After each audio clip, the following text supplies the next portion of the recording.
क्या क्या सोए गफलत के मारे, जाग जाग उठ जाग।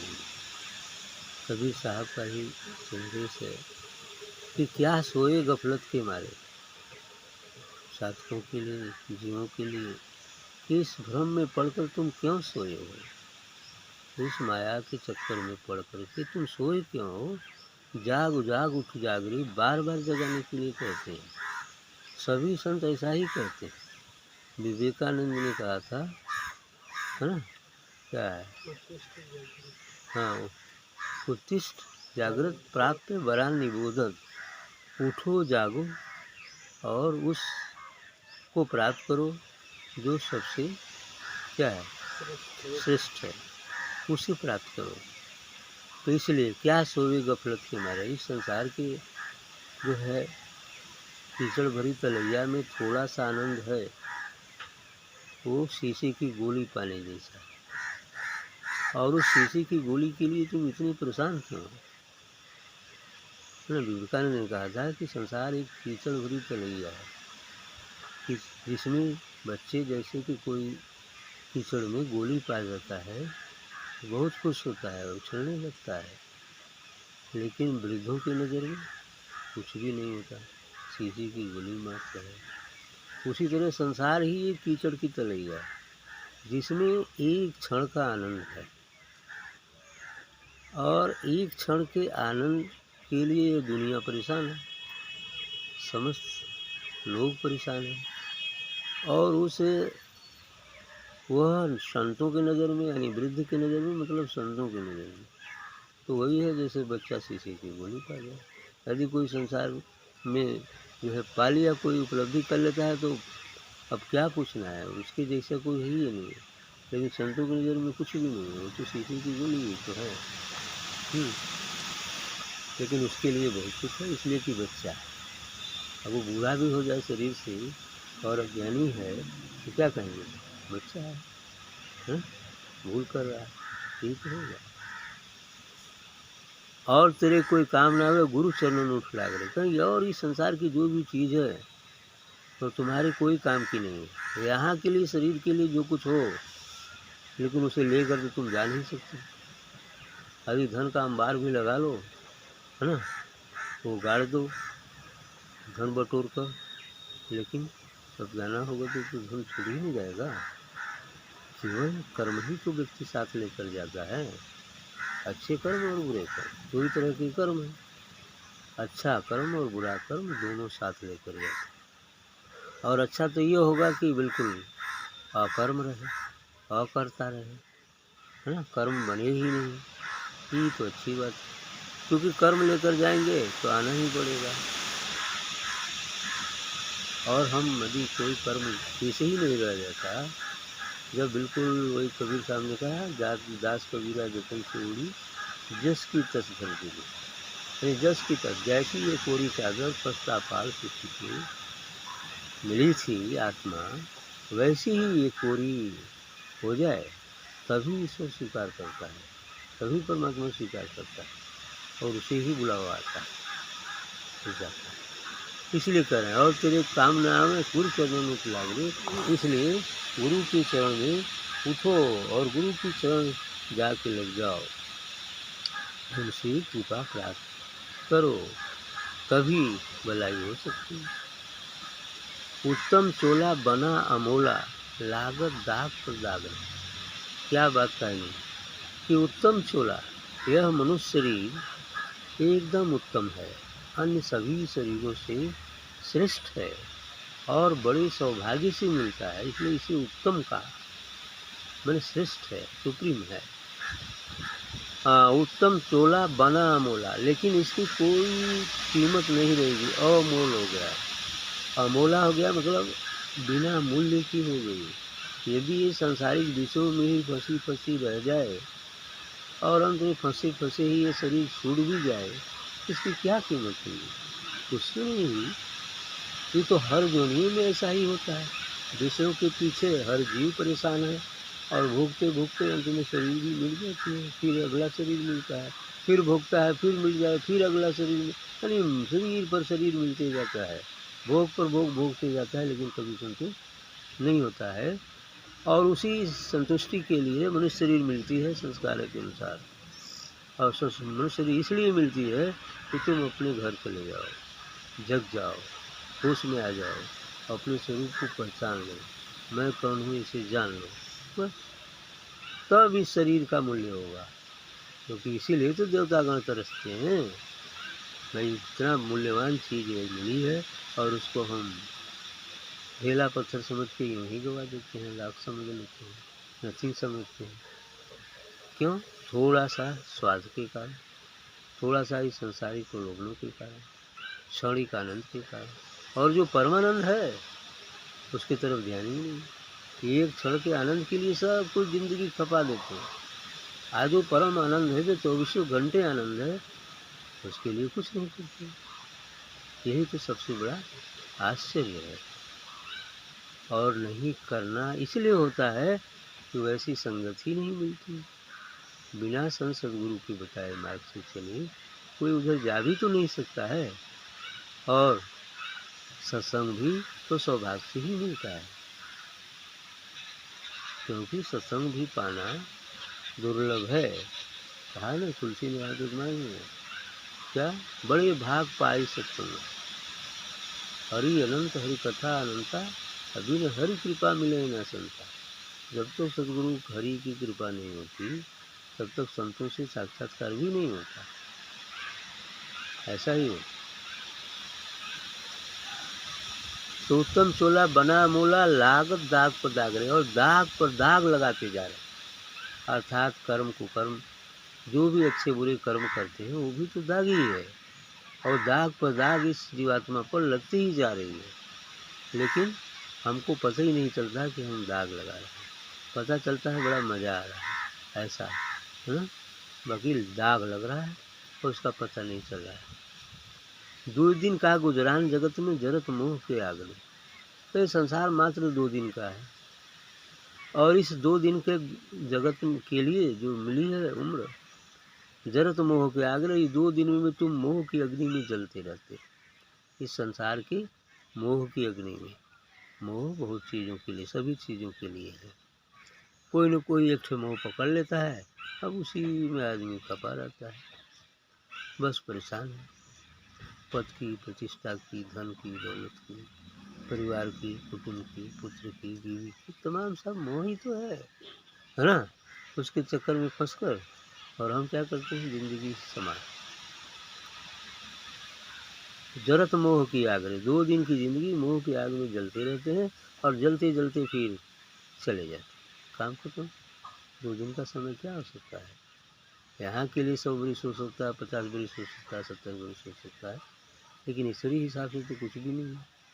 बोले किसी जिंदगी है। आगे कहते हैं, तन सराय में जीव मुसाफिर करता बहुत दिमाग रे, रैन बसेरा कर ले डेरा चलन सवेरा था। कह रहे तन सराय में जीव मुसाफिर। ये तन हमारा शरीर क्या है? ये सराय है, एक होटल है।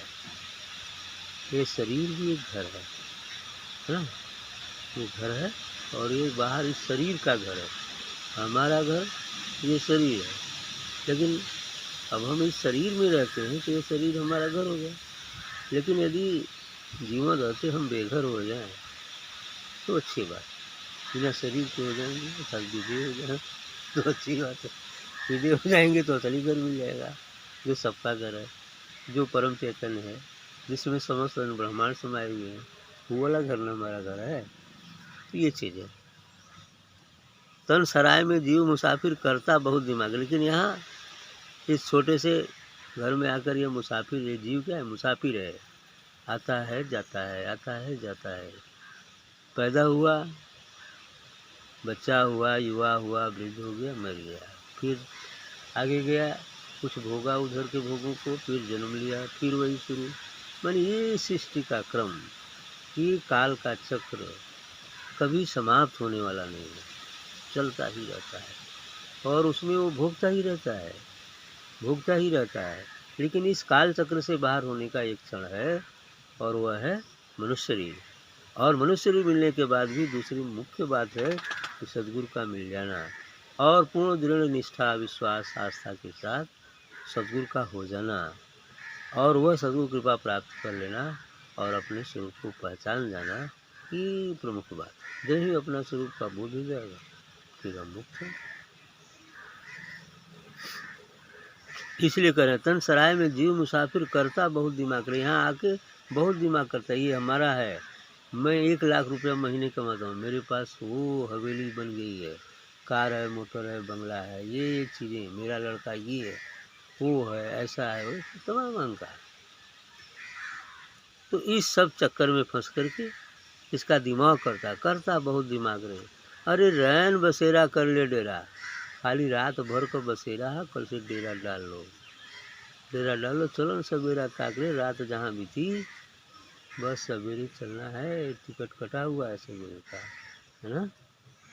अर्थात अज्ञान रूपी रात्रि में यह जीव परेशान रहता है। जब ही रात्रि खत्म होगी अर्थात समय आ जाएगा, अरे भाई जितना दीपक में तेल है उतनी ही तो बाती जलेगी, और दीपक का तेल खत्म हो गया, बुझ गया दीपक, काम खत्म हो गया।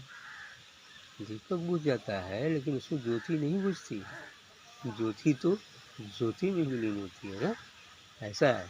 ठीक, हाँ, रैन बसेरा कर ले डेरा, चलन सवेरा ताकरे, सवेरे चलने की सोचो, ये संसार विषय रसमाते, देखो समझ विचार रे।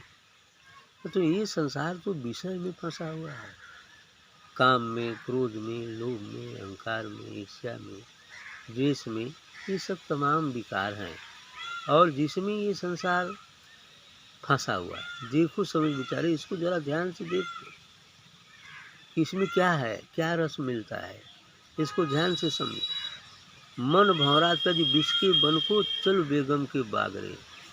तभी कहते हैं कि हे मन भौरा, ये मन है जो विषयों की तरफ आसक्त है, मन 2 धारी तलवार है, यदि यह विषयों में आसक्त है तो पतन का कारण बनती है, और यह यदि ईश्वर में अनुरक्त हो जाए, सद्गुरु में अनुरक्त हो जाए तो मोक्ष का भी कारण बनता है। दोनों चीज़ें हैं। तो मन को इसीलिए कह रहे हैं मन भौरा तज विष के बन को, कहीं ये विष का जो बन ये संसार है इसको छोड़ दो। मन को भौरा बता रहे हैं कि मन भौरा ये छोड़ दो विष के बन को, चल बेगम के बागरे, कहो जहाँ फूल फूलत हो है ना वहाँ चलो, है ना। क्या है, एक फूल फूले अमर वही दिशा, क्या है ना ऐसा, तो वो वन में चलो जहाँ की फूल खिलता है। अब तुम ये विष के वन में रह के क्या करोगे, विष ही तो मिलेगा जो तुम्हारा भोजन नहीं है। अब वहाँ जब बगीचे में चलोगे फूल के तो तुम्हारा भोजन पूर्ण होगा। भौरा के लिए तो सुगंध चाहिए ना, ये चीज़ें हैं। तो मन भौरा तज विष के बन को, चलो बेगम के बागरे, उस बेगम जहाँ कोई गम नहीं, वो है बेगम। जहाँ कोई गम नहीं वो आत्मा क्षेत्र में ही हो सकता है, शून्य में ही हो सकता है, कोई गम नहीं, वही बेगम का देश है। बेगम जहाँ कोई गम नहीं, सुख दुख नहीं, हानि लाभ नहीं, जीवन मरण नहीं, है ना, हार जीत नहीं है, वहाँ ऐसा कुछ नहीं है, द्वंद्व कुछ है ही नहीं, बेगम है, कोई परवाह नहीं। तो इस तरह से वहाँ चलो जहाँ ये दो नहीं है, बस एक है। तो ये संसार, हाँ, मन भौरा तज विष के बन को, चलो बेगम के बागरे, उस बेगम के बगीचे में चलो जहाँ सहस्रार खिलता है, सहस्र दल कमल खिलता है, उस बेगम के देश चलो। केचल कर्म लगाए चित्त में, हुआ मनुष्य ते नागरे। पैठा नहीं समझ सुख सागर, बिन प्रेम बैराग। अच्छी बात है ये।